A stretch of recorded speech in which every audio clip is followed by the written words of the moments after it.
Perfect. Well, good afternoon, guys. Thank you for joining us for today's statewide webinar. This is over transition services.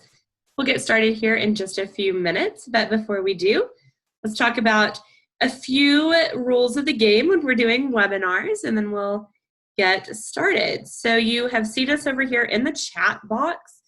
The chat box is on your menu bar, either at the top or bottom of your screen. It's that little 3-dot comment bubble. You can open that up and see all of the comments that are going on. You can interact with all attendees, panelists, as well as Christina, myself, and David. If you have any IT issues, those can go to Zach, or you can put those in the chat box as well.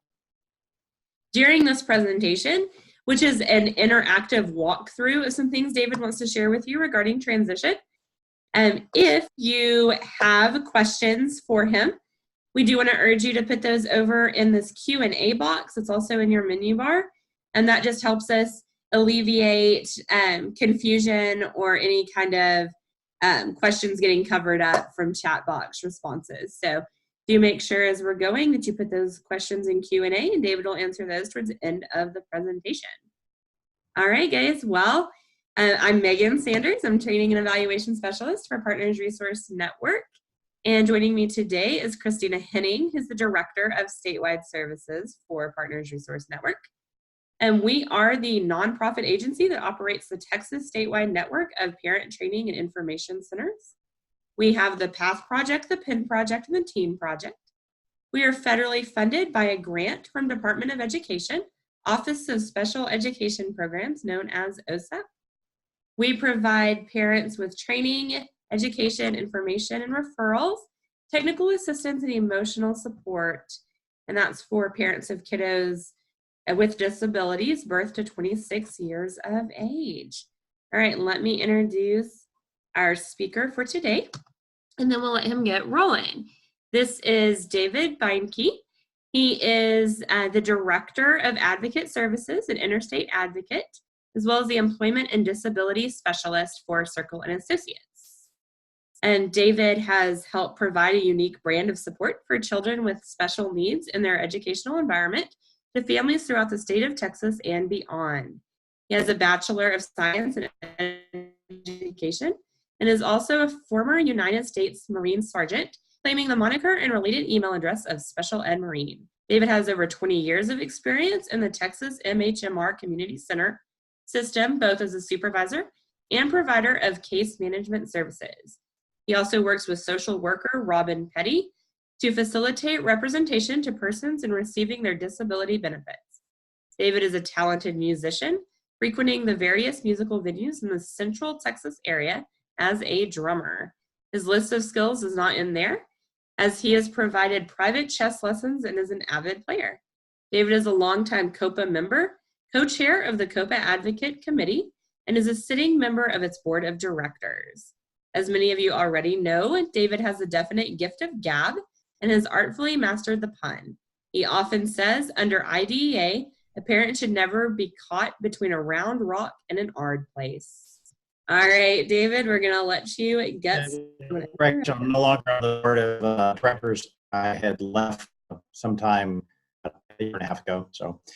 But thank you, really appreciate everybody being here. I'm always humbly honored to have participants talk about important things to you as a parent, as an advocate, as a member of the Partners Committee. So thank you all very, very much for joining us for this hour today.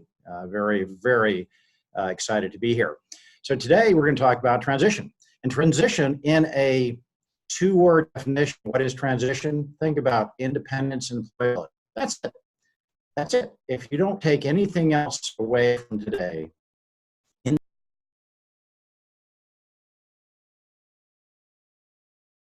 Okay. Hold on just a second. We're having some technical issues. David, try to unmute yourself.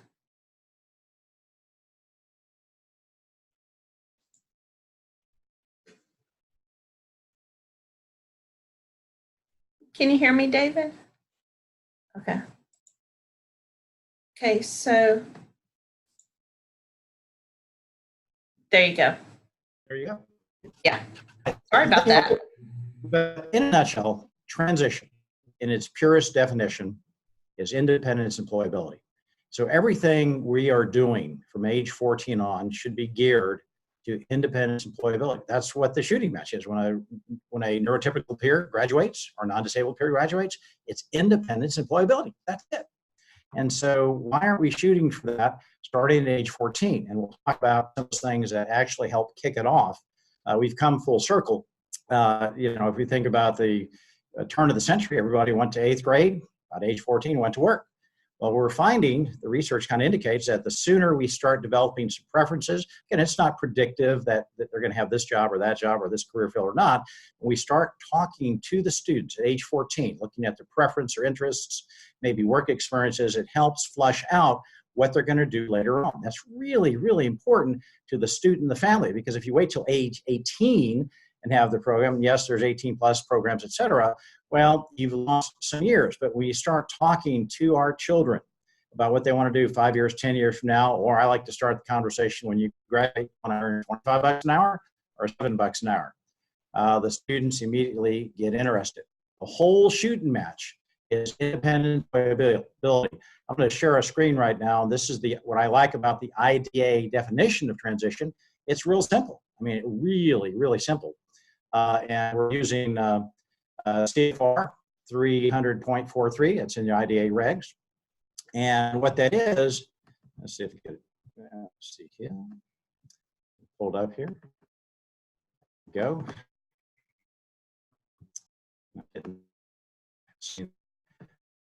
Can everybody see this?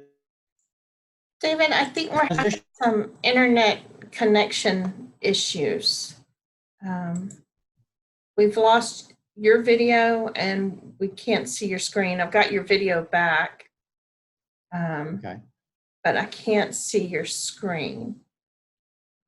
Although it try it again. Started sharing, I think it's trying to split the bandwidth between both.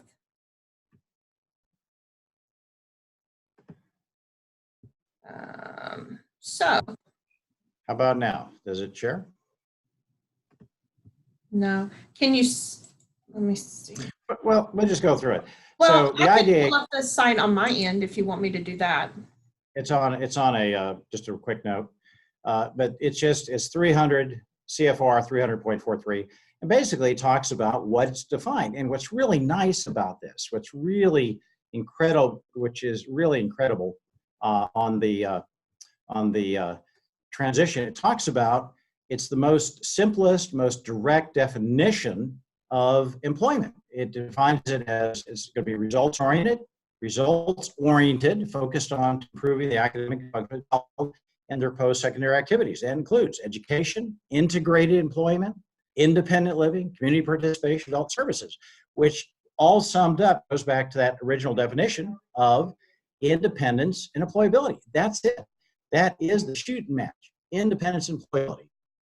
All right, everything's still okay there, Megan? Christina? Yeah, we can still see you and hear you. We just can't, the share is just not working. Okay. All right, I'll unshare. I'll stop the share if that helps. All right, there we go. And so that's the most wonderful thing about in transition part of IDA, independence and employability.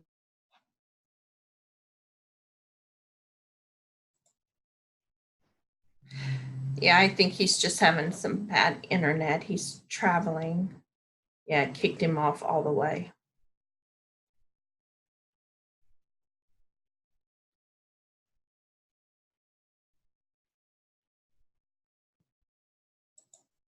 Am I there? You're back, David. I apologize for that. And so age 14, what a wonderful age. In the yard that is in effect when a child takes 14, start some initial transition planning. Usually it's looking at interests, preferences, other things that give us some indication of what would that child like. Parent input is very, very important. So at age 14, this is key. Again, we're looking at that long-term vision of independence and employability.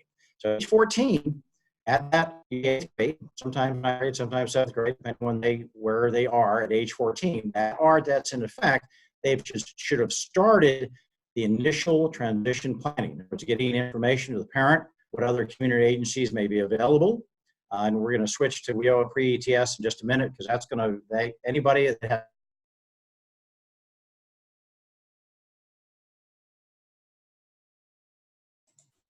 Yeah, I think we may have to just split the difference and not have him on video.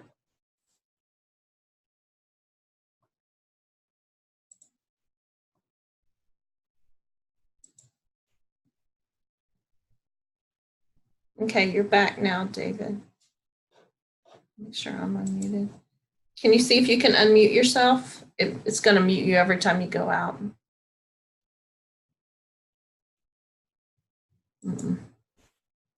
Try again.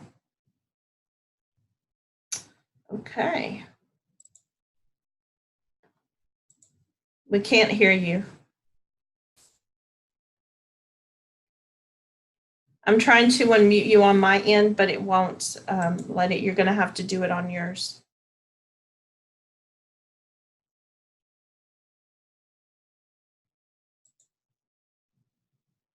Okay.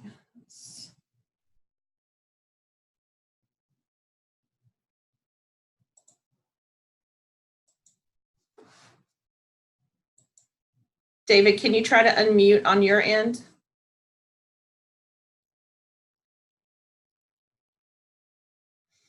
How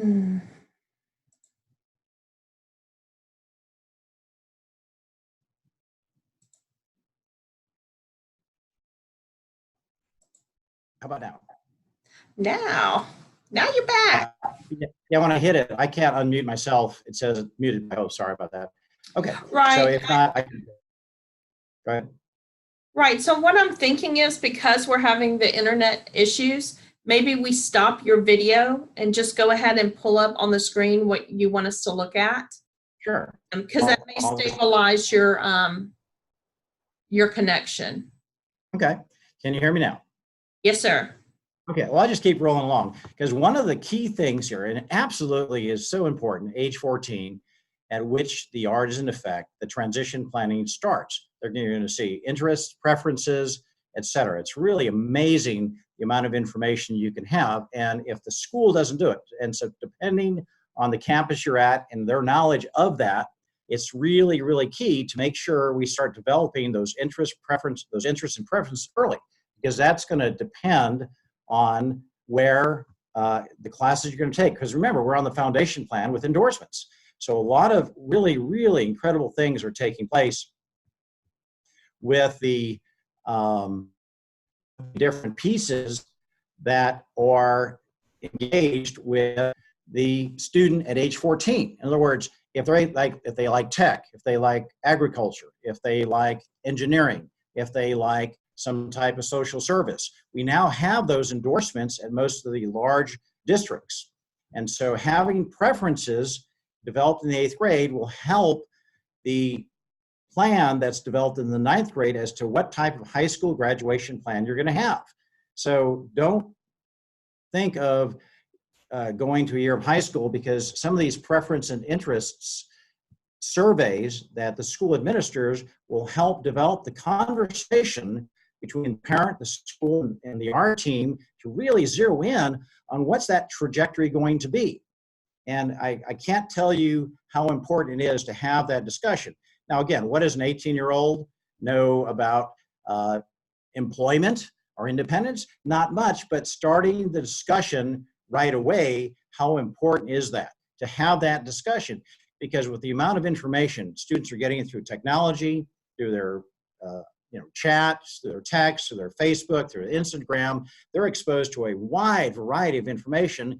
And there's a really, really important opportunity in 8th grade with those preferences and interest surveys that schools have to develop that particular information. So important, so important. So as we develop that and you get into high school, there's a really wonderful program that's going to be the main part of this. And it's called WIOA pre-ETS. And the long version is, it's the Workforce Innovative Workforce Opportunity Innovation Act, and pre-ETS is pre-employment transition services. Pre-employment transition services. And what that means is they look at, if we develop, and this is the wonderful thing about this, this is administered through the Texas Workforce Commission. It has nothing to do with the school. And the reason this came into effect was passed during the previous administration, and it took a little while to get into the field here in Texas. Prior to TWC, we had DARS. Now, DARS was okay, but they were a little clunky.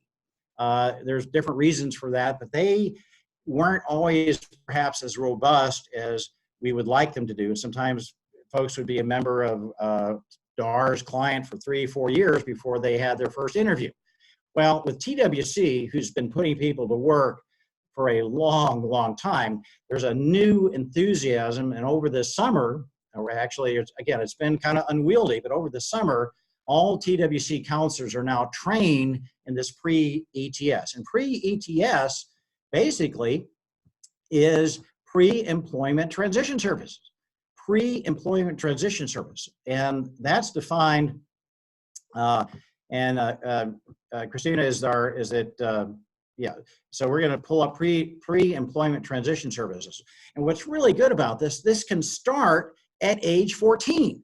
And so at no cost to the parent, no cost to the district, we begin to explore what this is at age 14. Now, again, not every TWC counselor gets excited about this, but the literature tends to indicate the more information you can bring to the IP team, the more career-based assessments, the more work experiences, the instruction self-advocacy, it really, really helps develop the students' understanding, the parents' understanding, and the school's understanding of what's available. Obviously, there are more resources in the more metropolitan suburban areas, but even in the rural areas, oh my goodness, it's amazing what happens. And so there's these 5 pieces of pre-ETS, pre-employment transition services, and they're defined easily as job exploration counseling, work-based learning experiences, counseling opportunities, workplace readiness to develop social skills and independent living. If you're employed, you got to have social skills. Let me repeat that. If you're employed, you have to have social skills and instruction to self-advocacy. And so, Christina, if you'll click instruction to self-advocacy first, I want to go through that a little bit. But these are all the different things that are needed to help a child become what? Independent and employability. And the request can be made through several different ways. One, you can do it through the art committee. In fact, under WIOA, if you invite the TWC representative, not just do they have to, are required if they want to come, they have to come. Let me repeat, under WIOA, if you invite the TWC vocational representative, they have to come. In fact, it's enforceable. Just like you have due process and complaints under IDA, guess what? Under TWC, you also have complaints and a due process hearing. So it's really, really powerful that the state agency has money, and there's a tremendous statutory mandate. In fact, because it's not just a reach out, it's a reach in. Repeat, it's not a reach out, it's a reach in, and it's geared to all youth with disabilities between 14 and 26. Because remember, some kids, they don't make it till they are 18. They drop out, or they're homeschooled, or they're in some other private placement that's needed. So regardless of where, in public school, private school, online, whatever, they have this available to them. So let's just look at instructions for self-advocacy. I mean, look at what's there. Oh my goodness. Self-awareness, disability understanding, disability disclosure, set goals, and just go through that, because we're looking at self-determination is a concept. You know, I'm just reading from it and you read along with me. Self-determination is a concept reflecting the belief all individuals have the right to direct their own lives. Students have self-determination, have a stronger chance of being successful, blah, blah, blah. And so having self-advocacy, because remember, they don't turn, and it's not just a theoretical concepts. Hey, we want them to be independent and employable, making their own decisions at age 18, is it's got to start somewhere. And so what better pivot starting at the end of 8th grade, which is typically age 14, to start really talking about what are those things that they're going to need to help again, it takes time because, you know, every 14-year-old is going to have a different level of maturity. But think about the information all 14-year-olds have now, whether it's the internet, whether it's the Facebook, whether it's the Twitter, it's the Instagram. They are exposed to incredible information. Even think about our own experiences. Here's a good example I like to use. All those who are a little older that remember life before the internet, we took Algebra 1 in 9th grade. It's almost standard for 50 years. Well, guess what? Algebra 1 is now down to the 6th and 7th grade. 6th and 7th grade, Algebra 1. So there's this downward compression, partly due to our technology, partly due to the STAR testing. The same level of TEKS, those are the goals you have been compressed downward. Some of the 3rd and 4th grade math TEKS are now in 2nd grade. 2nd graders have to multiply and divide and addition, subtract them 3-4 digit numbers. That used to be a 3rd, 4th grade benchmark. So there's this incredible downward compression. So our students at age 14 in 8th grade have a tremendous amount of knowledge. Just what do you do with it? Because they don't have the wisdom, experience, or background. So with WIOA, you pull up, if you'll pull up to those self-advocacy skills one more time, just take a look before we go to the next box. Look at what's there. That's what self-advocacy is. That's decision making. That leads over a period of time to a strong adult who's independent and employability. You'll hear me say that over and over and over, because I ask at most of my IP meetings, is this goal going to help them become independent and employable? If they're still counting pennies or nickels or dollars, who uses cash? My children remind me all the time, nobody uses cash anymore. It's all on a credit card. Why aren't we helping them use debit card, et cetera? All right, go back to the main WIOA 5 grid, please. All right, so we have instruct yourself have score. Let's go up to job-based exploration and counseling. Job-based exploration and counseling. Again, these are the job-based exploration and counseling. If you click on that. And these are, again, we're just highlighting this, and this is what TWC has starting at age 14. Again, there's a little bit there is career counseling. The school has some. In fact, some schools, they have career exploration classes. They have Kate teachers. Some schools do a really, really good job. Some, not so much. But talk about what's there, because not only do you want to know what the child's interest is, but what are their skills? Let me go back up. Employment. How do you determine what's a good field of employment for the student? It's not just the interest and preference, it's what's their skill. Let me repeat, it's what's their skill. And this helps look at those things, because if we know what a child likes and what they're really good at, that's a career, it's a vocation. It's not just a job, just like going to the military. So I may want to be a tank driver. I may want to be a jet airplane mechanic, whatever. Well, how do they determine what type of military skill that an 18-year-old or 20-year-old is going to have? Well, they administer the ASVAB.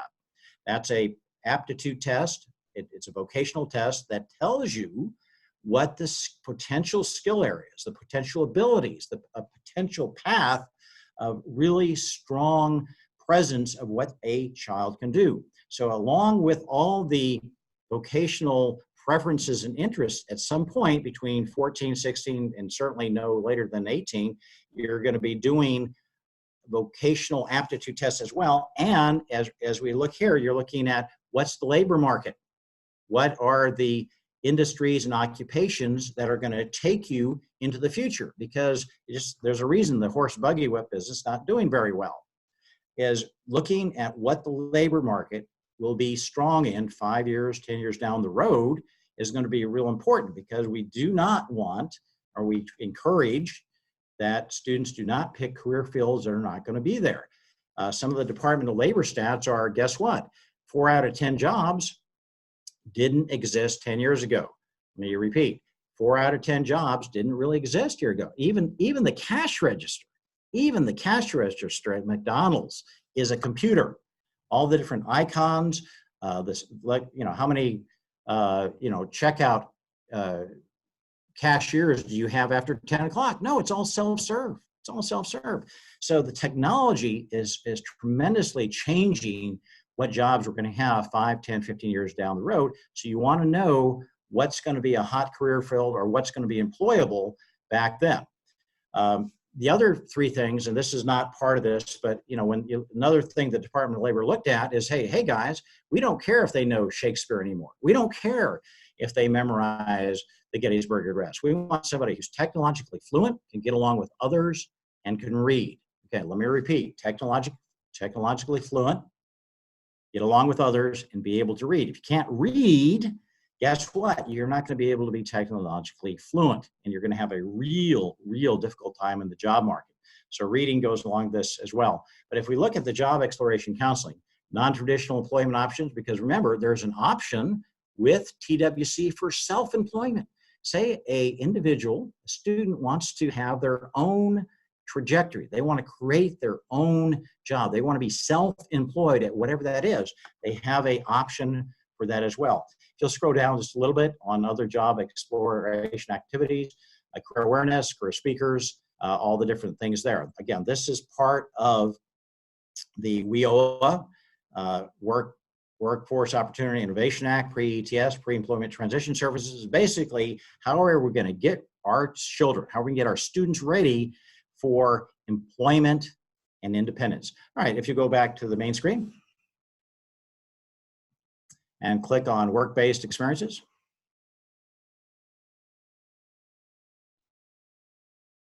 This is where we're going to probably spend a little bit of time because it's so important. Some of the literature that came out, if you have a work-based learning experience, sometimes we hear it as earn and learn.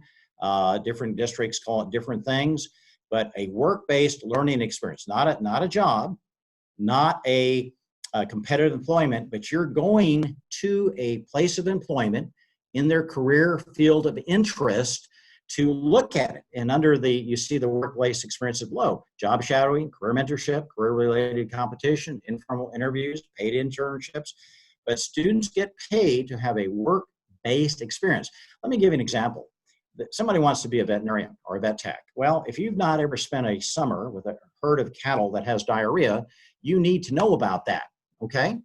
Or if you're going to be a nurse or a doctor or a CNA or somebody in the nursing or health field, if you haven't carried a bedpan around and watched the blood and fluids that occur in the health field, well, it's good to know. So why do we wait until they're in training or they actually have a job? Let's get them some true work-based learning experiences in a field of interest or a field that they've stated a preference for. That way they learn in real time what that job's going to entail. How powerful is that?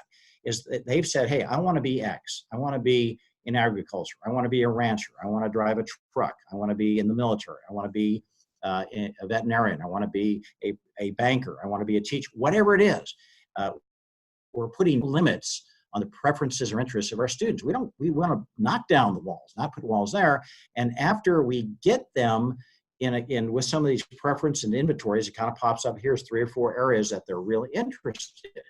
Also, hopefully there's going to be a vocational battery, either through the school or through TWC or even the military. Sometimes they're by 10th grade. I love the ASVAB. It's not just the military. It tells you what your potential is in certain career fields.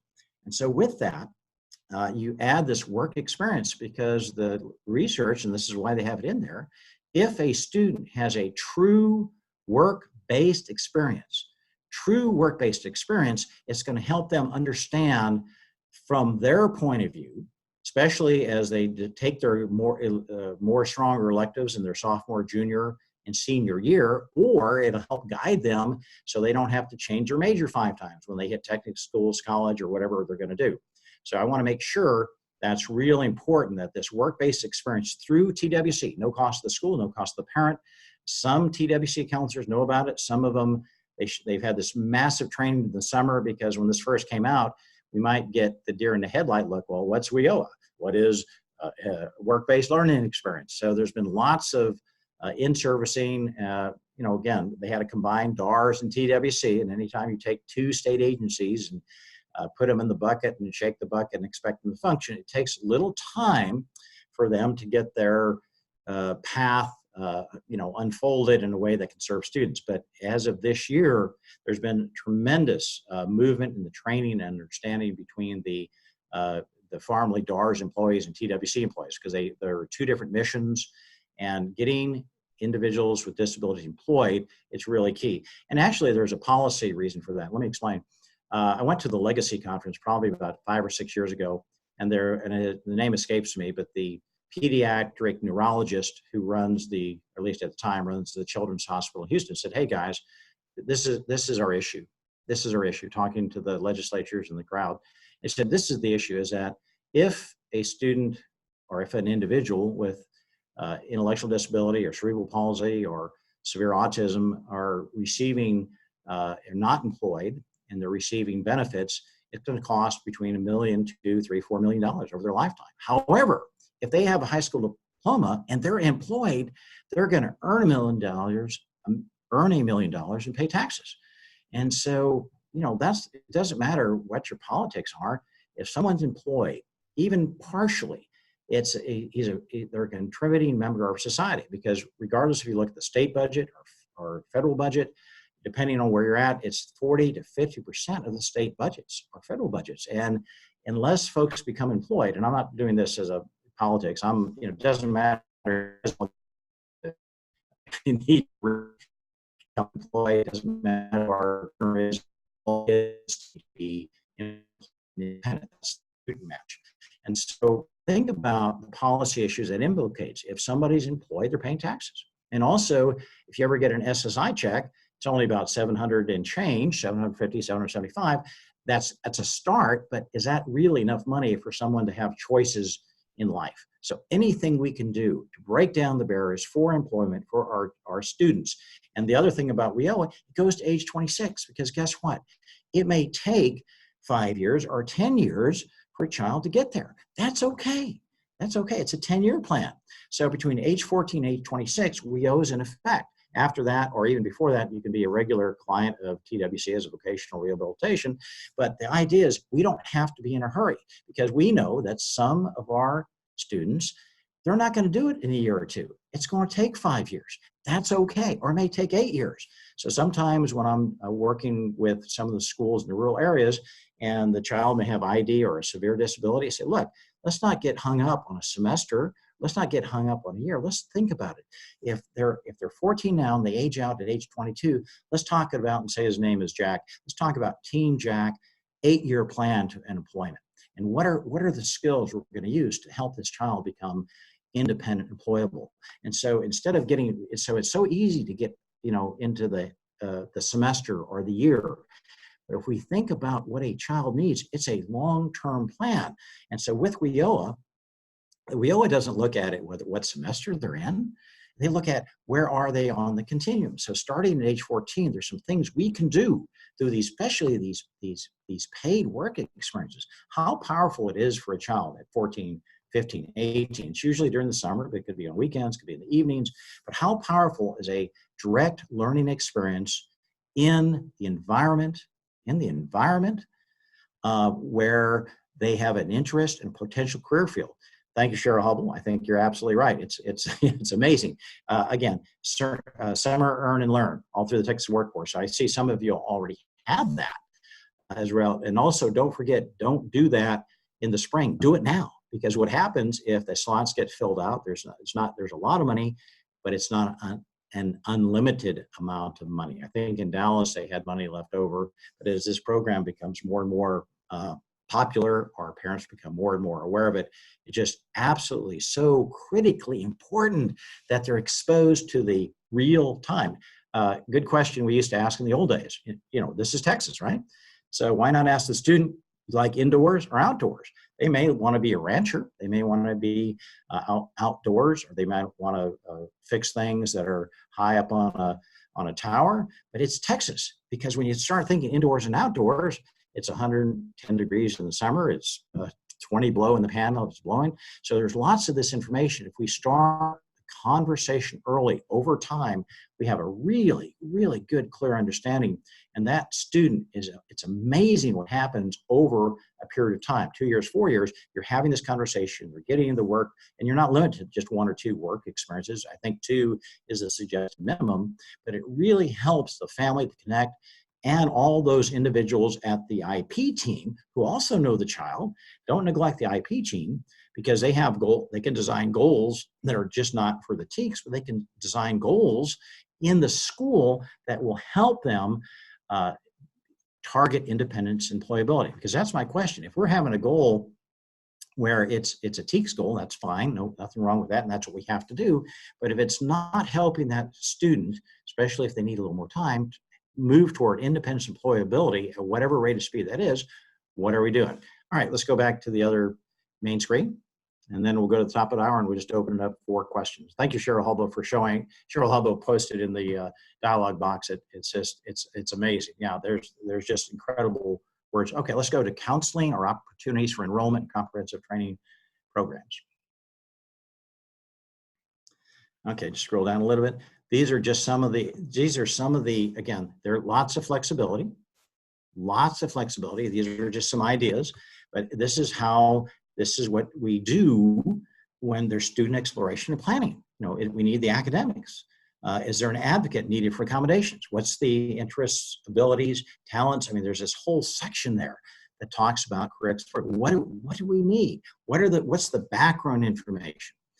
What's the financial aid? Because with TWC, with the number of grants we have out there, most of the 2-year programs are pretty much at no cost if you assemble the correct level of financial aid, documents, etc. So, but remember, by starting early at age 14, again, it may require a little nudge to our TWC counselors, because some say, oh, we only do it at 16, or oh, we only do it at 18. And some of those have that background because that's what some DARS counselors did. They said, okay, well, they graduate, school has an 18 to 21 plus program, maybe that's where they become involved. That's traditionally true in some districts, and some districts, they have some really robust 18 to 21 plus programs.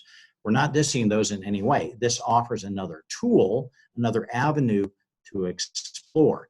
Many community colleges are starting that. I think Texas A&M just started something this year.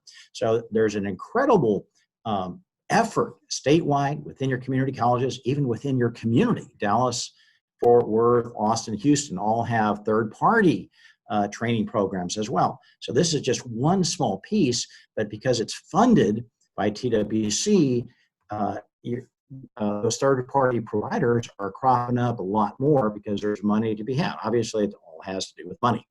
So, all right, go ahead and click back, and then I'll go to the top hour, and we'll just open it up for questions the last 15 minutes.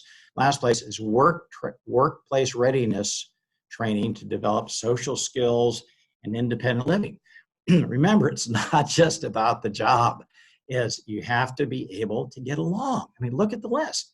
Hygiene. If somebody has, this is a really, really important, is some folks forget to maybe address their personal hygiene if they should be. So the job coach comes back and says, this is how we put on deodorant. Body language, empathy, professionalism, all these things are part of what can be embedded as part of the WIOA process, or they may contract with a third party.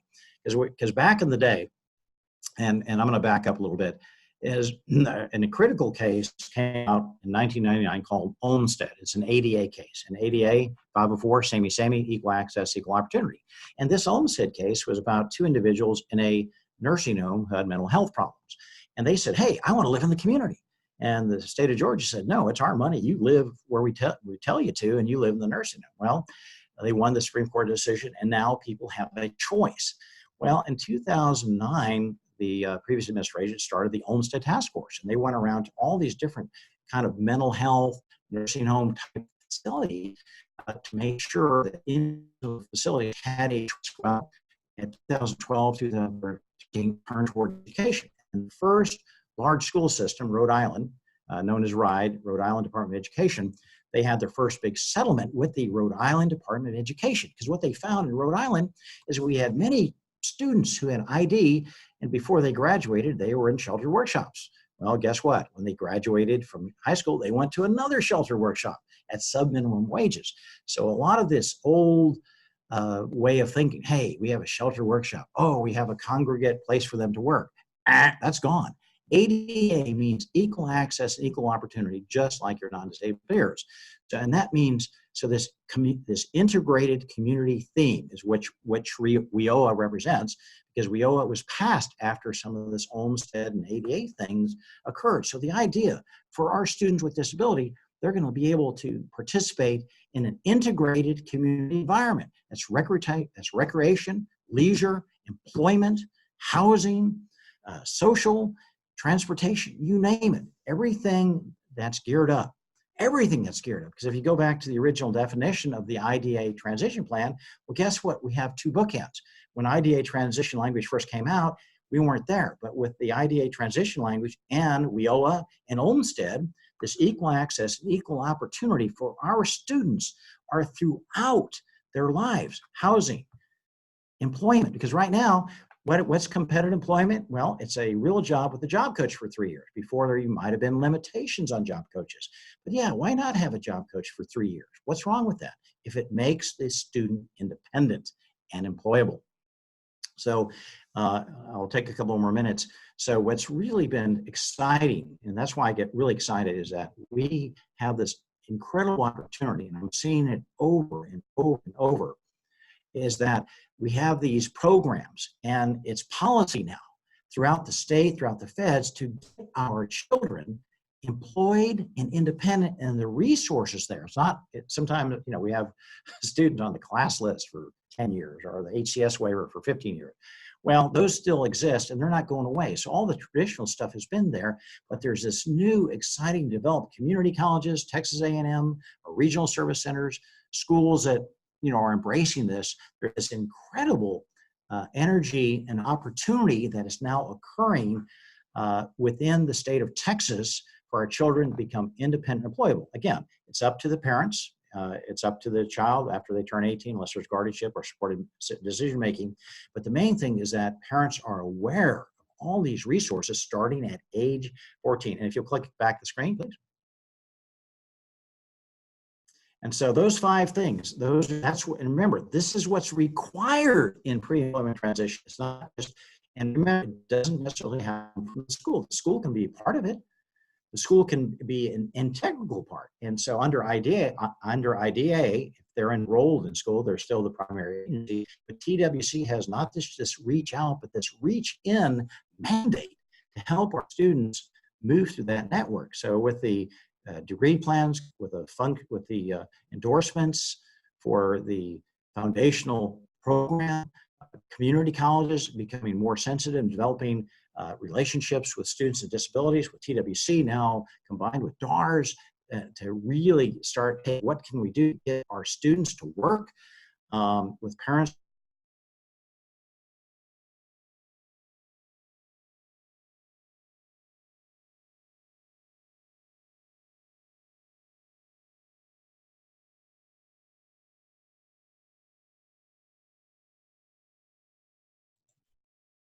Hi, David. I think we lost the audio again.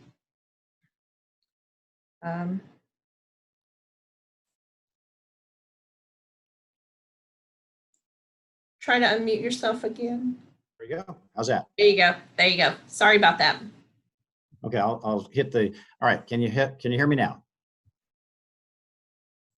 Yes, sir, I can. Okay. All right, so if you'll, I'll try to pull up the chat screen here, and let's go to answer some questions, because this is just a general piece. Also, I'm going to type in my email, because I think it's been traditional if I've done a partner's resource for the 2 weeks afterwards. This is my email, specialedmarine.com. Send me your questions. I have more information, more stuff, because an hour is just scratching the surface. I can do 2-day, 16-hour webinars on that, but for the next 15 minutes, I'll take Q&A, and we'll just kind of work through there, and then we'll sign off. But there's my email, so please fill me. Can you hear me now? I saw somebody say they couldn't hear me. Yes, I think that was a message from before. Okay. So put your questions in there. My email, again, I'll put it again there, again. Not a problem, David. I just sent it out to everybody. Okay. Megan, let me unmute you. Okay, try now, Megan. There we go. All right. So before we get started on questions, just as a reminder, we did record this webinar. So if you missed any part of it, you want to go back and get some information, something like that, you can certainly do that. We'll have it on our website later this evening. It'll also, I would imagine, be shared over to our Facebook page as well if you're a follower on there. So just keep that link and you'll be able to catch the recording later this evening or tomorrow. All right, so we do have some questions, and I know that I saw a few questions pop up in the chat box, but I want to make sure I don't miss them. So if you don't mind putting them over in the Q&A box would be fantastic, just to make sure they don't go unnoticed. Thank you, David, for the presentation, and if you are ready, we will get some questions knocked out. And I saw some questions in the chat box before. It said, what can parents do if their school districts have limited spots from them participating in the few programs for WBL in high school? I don't know what WBL is, so sorry about that. Just email me and I'll try to answer that question. Also, I saw another one is they were administered some sort of inventory test in 7th or 8th grade. Also, universities fill it out. The point of this was all what they want to do with a career. And so, you know, it says the results are answered in interest in history and nursing. Well, don't forget to do those preferences maybe every so often. The initial preferences, I promise you, will change. Are these services available at all Texas workforce offices? Yes. In fact, sometimes there will be a specific, if you're in a large area, there will be a specific TWC counselor assigned to your school. I noticed in Conroe, Houston, Dallas, Austin ISD, there are specific counselors that tend to work with students and even go to those large schools. Some of these high schools are bigger than small towns. There's 3,000 students, so they have their own dedicated TWC counselor. I think Round Rock does that as well. I can't keep track of them all, but it says, please let you know about assessment tests. Well, there's a zillion out there is what's on tap. You can go to, again, there's many, some are career cruising. There's always some software programs online. TWC has them. Your school should have a designated transition coordinator, and that would be your contact for that. That says, Mike, okay, did you lose me? Nope, you're good. Okay, and thank you, Sherry. I have rural area and have 16 students in pre-ETS. It's a great program. Thank you, Sherry. Every parent has their own version of that, but it exists everywhere, even in the Panhandle, which is or out toward Van Horn or Fort Stockton. All there. It's really wonderful. It says, okay, from Effie, my son participated in a SEAL program last summer and thought it'd be beneficial for the TWC to attend the ARD. It was held in September. When I invited her to the meeting, she mentioned that she attended ARD with juniors and seniors. No, that's incorrect. Under WIOA, if you invite them, they have to be there. In the past, the school would invite them, they may not show up, but under WIOA, contact their supervisor, also contact the deputy commissioner and say, hey, you invited the TWC rep, they didn't show up. They'll be there, usually with the supervisor after that. They are required to attend under WIOA. It says, do all the tests and TWC sync? Maybe. They're all, when you take a test, it's a picture of that student at that time, but it's almost like our assessments. Assessments over a child over time give us a broad-based picture. So I don't know if they sync, but they all give good information because the tests under TWC and the school is going to be what do you like and what are you good at? What do you like? What are you good at? Because that's really what your career and a vocational path is. What do you like and what are you good at? Because if you have that information, just like in the military, they're going to test you to make sure you have those skills. Hey, David. Yes. I did have a question that relates back to what you were just talking about over in the Q&A box. What is the process of requesting a TWC representative to attend an ARD meeting? Ask the ARD to invite them. Your ARD committee should know who that is. If they don't, then you call. There's a 1-800 line. Who is your TWC rep, and invite them to come there. Now, again, there's some TWC offices a little before. Make sure that You know, there's a TWC rep there. If not, tell me what district you're in. I'll tell you who the TWC rep is. Or again, I just call the deputy commissioner directly, and I guarantee you, once big dogs eat little dogs in state government. All right. So over here in the Q&A box, we can go ahead and get some of those questions answered for people. How does TWC contribute to the transition plan? Can you provide specific examples of Sure, they can do assessments. Some schools don't have vocational batteries. Some schools don't have the array assessments that TWC does office. Transition assessments, that work-based experience will give you data. Does that student like what they picked? You know, that's that, because remember, the rubber meets the road. You have your career interests and preferences. And then as you go through a kind of a vetting process, which means you're going to do some vocational batteries or some aptitude tests or work-based experience as you explore it at that next level of depth, because it starts out, what do you like to do? What don't you like to do? And that's where it starts. What are the interests and preference? Then how do we explore that? How do we make that real for the student? And that's where your aptitude testing, your vocational batteries, your work experiences, make it real. Or you take a class in it. Many schools have career exploration in 8th grade or 9th grade. And that career exploration means you go investigate the field. Okay. It says if student goes to college, do they forfeit transition pledge? No, you don't. Not at all. In fact, once you become employed, which is the goal, then yes, it stops once you're employed. When you become a full client of TWC, instead of an IEP, you have an IPE, Individual Plan for Employment. That's a goal. Your IPE. It's an IEP for transition. Once you have an IPE, Individual Plan for Employment, that's what you're there. Maybe it's 5 years, 10 years. Obviously, at age 50, I see they start slowing down. But you're a client of TWC as long as you need it. All right. Do you know what the transition for school district's role is? They haven't told them what to expect during the meeting, and diagnostician said it was the first time inviting a transition coordinator from the district. Well, the transition coordinator should have full knowledge on how it lines up. It depends on the size of the district. Sometimes transition coordinators are just a portal of information, and they should be providing you the same information you had the webinar. They'll give you the TWC handout. They'll give you the community mental health handout. They'll give you they'll give you the third party if you're in a large district, because many third parties, Goodwill, in Austin, they have Bloom Consulting that has a whole, they're like the cat's meow in the Travis County area. There's all these individuals who have popped up to help guide parents through that. What that transition coordinator do should be able to answer any question that parent or student has about, hey, here's where we are now. How do we become independent and employable? What does that look like? And sometimes you're all learning together, because WIOA is kind of new.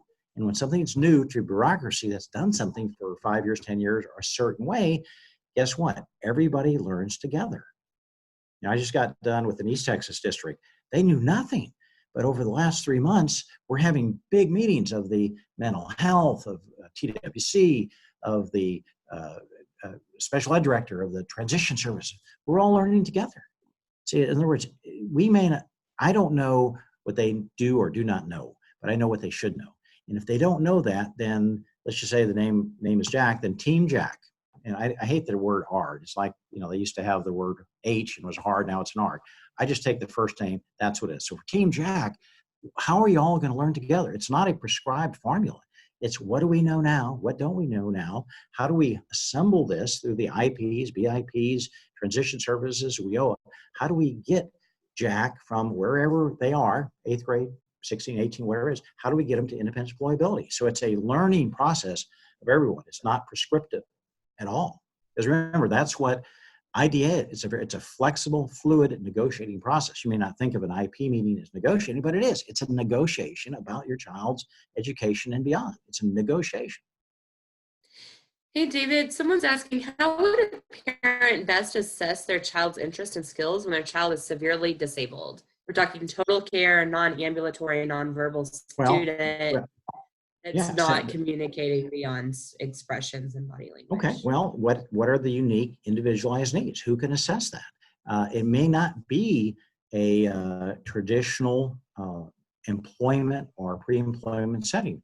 It might be more active treatment. If you're in any of the ICMR community residences, you're supposed to have 30 hours of active treatment. So if they have severe physical or mobility or intellectual challenges, fine.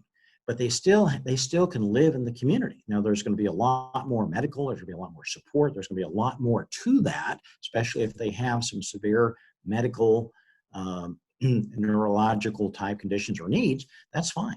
But it's not going to be WIOA. It'll be a different path within the, send me an email, send me some more information, send me an email on that, and maybe I can help you there as well. But it's a different path. It's more active treatment. And what is the goal of the child or the parents for that child? Because sometimes it's sensory or limited mobility or limited activity, just going to the Friday night football game.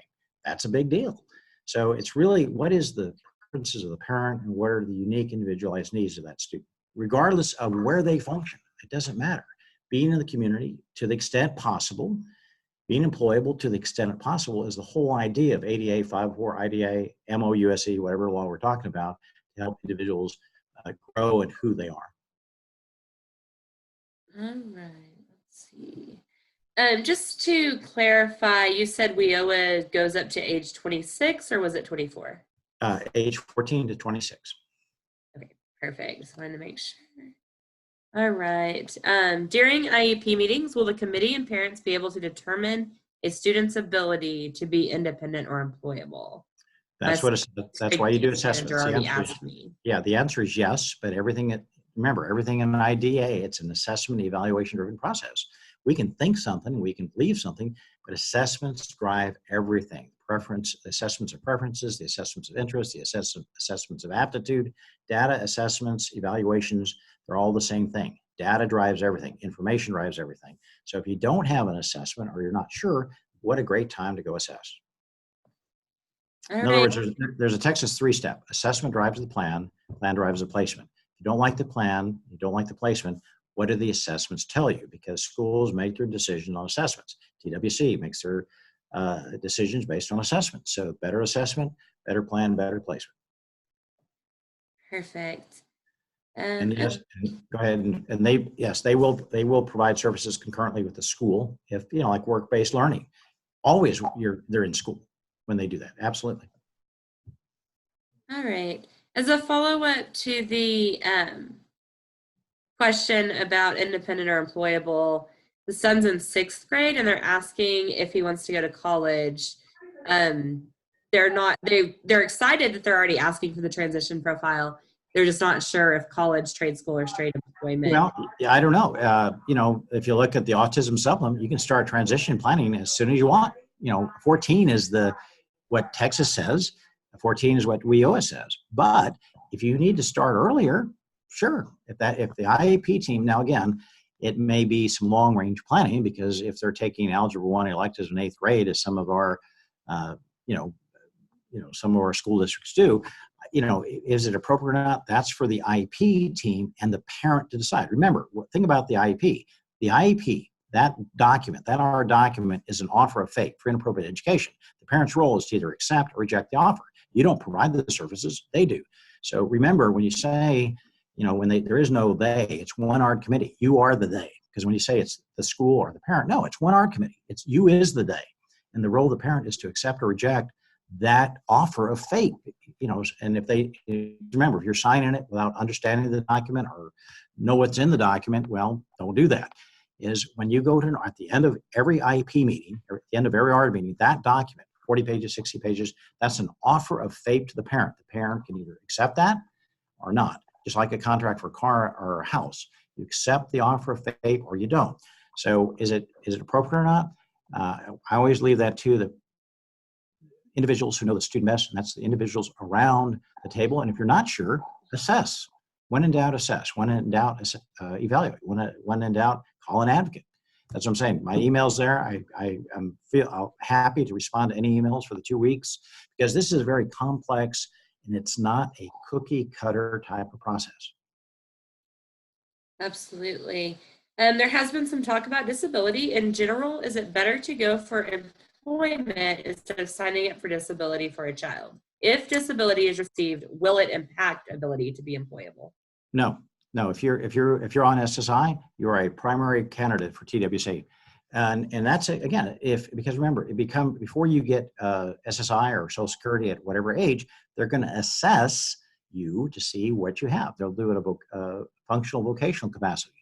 Because either way, whether you go the disability route or work route, or maybe a little bit of both, because maybe somebody can't work full time, maybe they can work part time, or maybe they can volunteer. It's all based on what is the preferences of that individual and what is their capacity. There is no best. It's based on what works from the preferences, interests, and capacity of the family and the student. There is no best. Some folks may receive it for a while, then they're employed for a while, or maybe they go back and forth because there's no right answer except what does the ARD committee decide? And if it's not the ARD committee, what do you and your vocational counselor come up with? Or what does that family and the student decide? Because that's where the decision-making process relies. I'm just like a mechanic. I don't know about your car. I'll fix whatever you want to fix or help you look at the brakes or transmission, but there's no better person. The parents know their child better than anyone else. The student knows himself better than anyone else. That is the center of gravity in all decision making. All right. Could you repeat what mandates a TWC rep attending an ARD meeting? If they're invited, they have to attend. If they're invited, they have to attend. It's in the regs. Okay, that clears up. There was several questions on that. Again, send me emails. I may shoot myself in the head for this. Send me emails because there's a whole bunch of stuff. I mean, we're only down. I know we're hitting one. I guess we're gonna.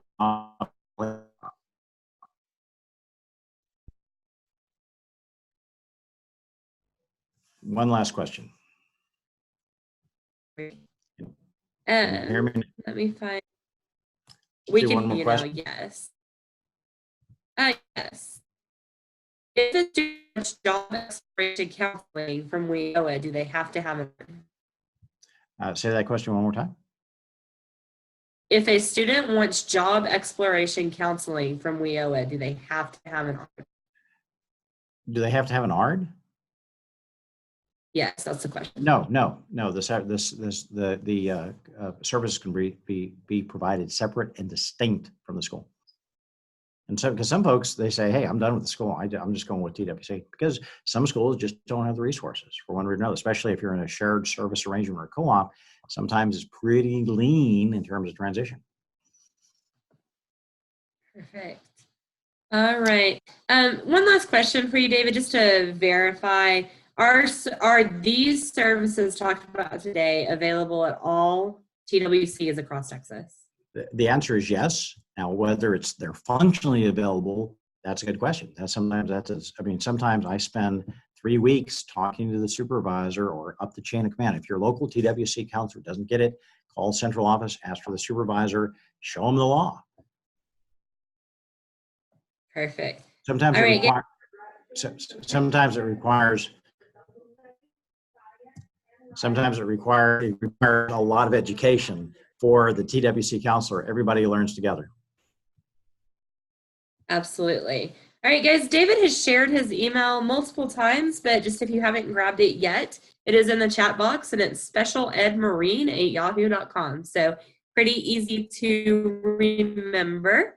And he is welcoming you to email him with questions and things like that. So if your question it's only for 2 weeks. After 2 weeks, I stop because sometimes I get inundated.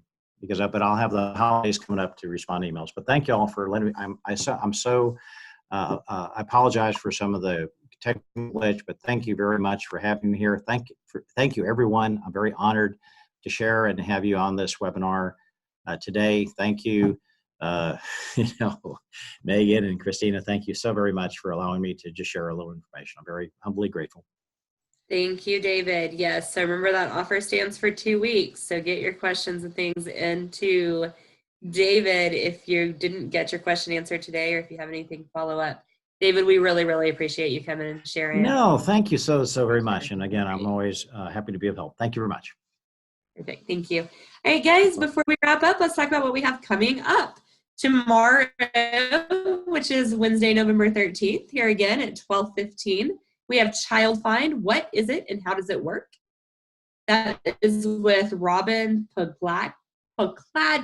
I'm not going to be able to say that tomorrow either, guys. So she is an educational diagnostician and collaboration webinars with Region and ESP. And we also have helpful hints for military families, FMs. That's coming up Tuesday, November 19th. And that is Carrie Pico, who is with the Virginia PTI.